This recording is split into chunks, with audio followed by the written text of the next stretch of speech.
முள்ளிவாய்க்கால் தீவில் நம் உரிமைகள் இருந்தாலும் அந்த சாம்பலில் இருந்தே நம் விடுதலை முளைக்கும். வேரோடு பிடுங்கப்பட்டாலும் தமிழினம் மீண்டும் முளைக்கும். இரத்தத்தால் பூசப்பட்ட நிலம் விடுதலை பூக்களை பூக்கும். தமிழரின் தாகம், தமிழ தாயம். ஒரு காலத்தில் தமிழர் போராட்டத்தை பயங்கரவாதம் என சித்தரித்த உலகம் இன்று இலங்கை அரசை பொறுப்பு கூற செய்ய வேண்டிய அவசியத்தை ஏற்றுக்கொள்ள தொடங்கியுள்ளது. இந்த மாற்றத்தின் பலன்கள் இன்னும் எங்கள் மக்களின் எதிர்பார்ப்புகளுக்கு முழுமையாக கிட்டவில்லை என்றாலும் அந்த மாற்றம் நிகழ்ந்து கொண்டிருக்கிறது என்பது ஒரு மறக்க முடியாத உண்மை. ஈழத் தமிழர்களின் நியாயமான அரசியல் அபிலாஷைகளை அடிப்படையாக கொண்ட பேச்சுவார்த்தை வழியிலான அரசியல் தீர்வின் அவசியத்தை உலகிற்கு நம்மால் வலியுறுத்த முடியும். சகோதர சகோதரிகளே, இன்று முள்ளிவாய்க்கால் என்பது கடந்து சென்ற ஒரு நினைவு மட்டுமல்ல, அது ஒரு தொடரும் யதார்த்தம். தமிழர் நில ஆக்கிரமிப்புகள், இராணுவ மயமாக்கல், பொருளாதார ஒடுக்குமுறை மற்றும் கலாச்சார அழிப்பு ஆகியவை இன்று வரை தொடர்கிறது. கடந்த ஆண்டுகளில் பல ஆயிரக்கணக்கான ஆவணங்கள், சாட்சியங்கள், புகைப்படங்கள் மற்றும் காணொலிகள் சேகரிக்கப்பட்டுள்ளன. ஆனால் இன்னும் பல முக்கிய விடயங்கள் குறித்த ஆதாரங்கள் தேவைப்படுகின்றன. ஒவ்வொரு தமிழரும் உயிருள்ள ஒரு சாட்சி, ஒவ்வொரு ஆவணமும் ஒரு ஆயுதம். எனவே 48ஆம் ஆண்டு முதல் இன்று வரை ஸ்ரீலங்கா அரசுகளின் அட்டூழிய குற்றங்கள், நில ஆக்கிரமிப்புகள், மக்கள் மீது சுமத்தப்பட்ட கடுமையான பொருளாதார தடைகள் மற்றும் மனித உரிமை மீறல்கள் குறித்த ஆதாரங்களை எங்களுடன் பகிருங்கள்.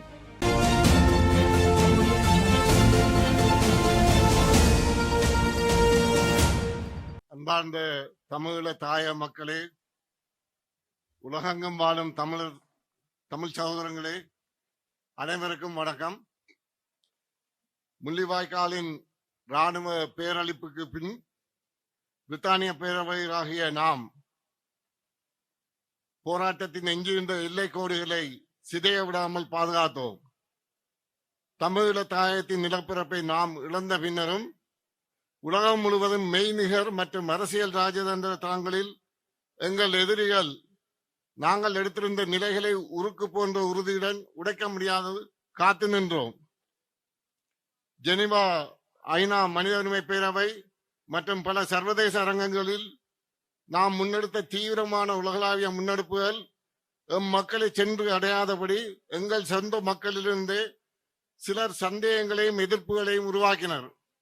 இருப்பினும் சர்வதேச சமூகத்தின் அணுகுமுறை மெதுவாக மாறியது. ஒரு காலத்தில் தமிழர் போராட்டத்தை பயங்கரவாதம் என சித்தரித்த உலகம் இன்று இலங்கை அரசை பொறுப்பு கூற செய்ய வேண்டிய அவசியத்தை ஏற்றுக்கொள்ள தொடங்கியுள்ளது.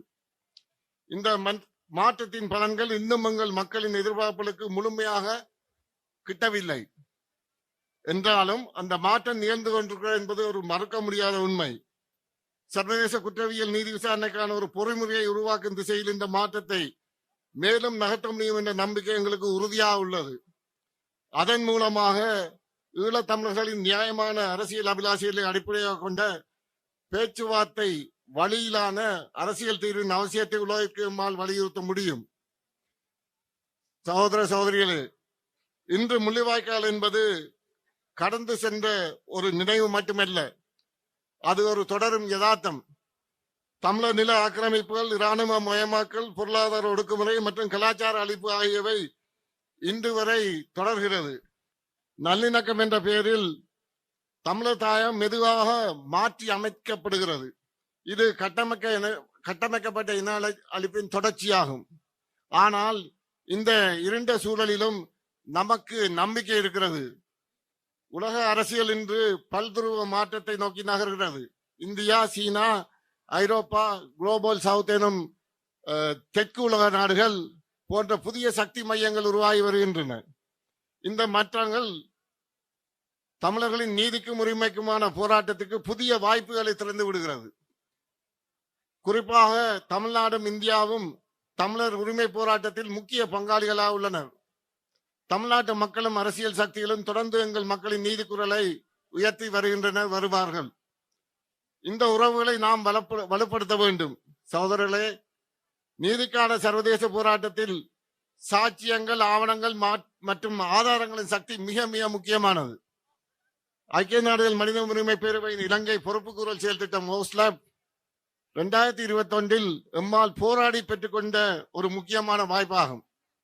கடந்த ஆண்டுகளில் பல ஆயிரக்கணக்கான ஆவணங்கள், சாட்சியங்கள், புகைப்படங்கள் மற்றும் காணொளிகள் சேகரிக்கப்பட்டுள்ளன. ஆனால் இன்னும் பல முக்கிய விடயங்கள் குறித்த ஆதாரங்கள் தேவைப்படுகின்றன.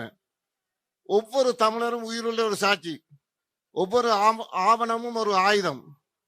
எனவே 42ஆம் ஆண்டு முதல் இன்று வரை ஸ்ரீலங்கா அரசுகளின் அட்டூழிய குற்றங்கள், நில ஆக்கிரமிப்புகள், மக்கள் மீது சுமத்தப்பட்ட கடுமையான பொருளாதார தடைகள் மற்றும் மனித உரிமை மீறல்கள் குறித்த ஆதாரங்களை எங்களுடன் பகிருங்கள். சட்ட நிபுணர்கள், தொழில்நுட்ப நிபுணர்கள், இளைஞர்களே, உங்கள் பங்களிப்பு இன்றியமையாதது. AI எனப்படும் செயற்கை நுண்ணறிவு மற்றும் புதிய தொழில்நுட்பங்களை பயன்படுத்தி உண்மைகளை பகுத்து தொகுத்து உலகுக்கு எடுத்துச் செல்ல வேண்டிய நேரம் இது. இந்த அசாதாரணமான முயற்சி உங்கள் முழுமையான பங்களிப்பு இன்றி வெற்றியளிக்காது. தற்போதைய NPP சிங்கள பௌத்த அரசு தேசிய நல்லிணக்கம் மற்றும் தேசிய ஒருங்கிணைப்பு என்ற பெயரில் தமிழ் தேசியத்தை பலவீனப்படுத்தும் நடவடிக்கைகளை முன்னெடுத்து வருகிறது. வடக்கு கிழக்கில் 50,000 ஏக்கருக்கு மேற்பட்ட காணிகள், தமிழர் நிலங்கள் பொதுநலன் என்ற பெயரில் படத்திற்கும் மற்றும் சிங்கள குடியேற்றங்களுக்கும் ஆக்கிரமிக்கப்பட்டு வருகிறது. முல்லைத்தீவு, திருவோணமலை உள்ளிட்ட பல பகுதிகளில் தமிழ் விவசாயிகளின் நிலங்கள் படைகளின் கைவசமாகின்றது. மீனவர்களின் வாழ்வாதாரமும் சிங்கள கட்டுப்பாட்டுக்கு சென்றுள்ளது. வடமாநிலத்தில் வேலையின்மை உயர்ந்துள்ள நிலையில் இளைஞர்களும் அறிவுஜீவிகளும் தாயத்தை விட்டு வெளியேறுகின்றனர். இவை அனைத்துமே ஒரு திட்டமிட்ட அரசியல் பொருளாதார சூழ்ச்சிகளாகும். அதேவேளை இந்தியா மற்றும் மேற்கத்திய நாடுகளுக்கு எதிராக தங்களது உள்ளார்ந்த நிலைப்பாட்டை மறைத்தபடி தமிழீழ தேசியத்துக்கான சர்வதேச ஆதரவை துண்டித்து தமிழர்களை மீண்டும் சர்வதேச ரீதியில் தனிமைப்படுத்தும் முயற்சிகளுக்கு முன்னெடுக்கப்படுகின்றன. 2024 ஜனாதிபதி தேர்தலில் தமிழ் கட்சிகளின் பிளவு பெரும் பாதிப்பை ஏற்படுத்தியது. தமிழ் பொது வேட்பாளருக்கான ஒற்றுமைக்கு பதிலாக சிங்கள தேசிய கட்சிகளுக்கான ஆதரவு மற்றும் பயிர்செடுப்பு என்ற பிளவுகள் உருவாகி தமிழ் தேசிய அரசியலுக்கு குந்தகம் விளைத்தது.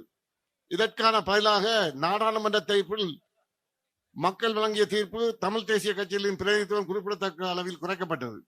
ஆனால் 2025 உள்ளூராட்சி தேர்தலில் தமிழ் தேசிய சக்திகள் ஒன்றிணைந்து சிங்கள கட்சியில் எதிர்த்ததன் விளைவாக வடக்கு கிழக்கில் பெரும்பான்மை இடங்கள் கைப்பற்றினர். இது ஒற்றுமையின் வலிவை மிக தெளிவாக நிரூபித்தது. தமிழரின் மிகப்பெரிய பலம் லட்சியத்திலும் செயற்பாட்டிலும் ஒற்றுமை என்பதை நாம் மறக்கக்கூடாது.